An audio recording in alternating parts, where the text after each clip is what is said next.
Ang COMELEC naglatag na ng mga aktibidad para sa paghahanda sa barangay at SK elections. Brigada Sheila Matibag, i-brigada mo!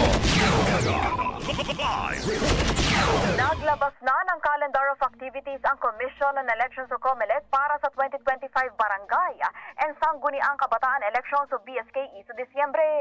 Sa ilalim ng COMELEC Resolution number 11132, itinakda na ng full body ang halalan para sa BSKE sa December 1, 2025 Lunes. Maaaring makaboto simula alas 7 ng umaga hanggang alas 3 ng hapon at agad din itong susundan ng pagkakanvas ng mga boto at proklamasyon ng mga winning candidates.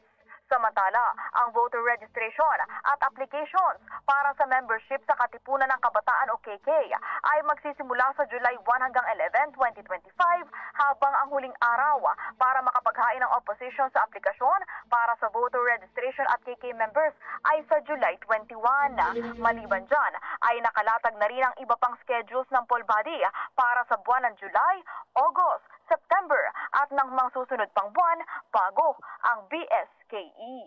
In the heart of changing lives, ako si Brigada Sheila Matibag ng 105.1 Brigada News FM Manila.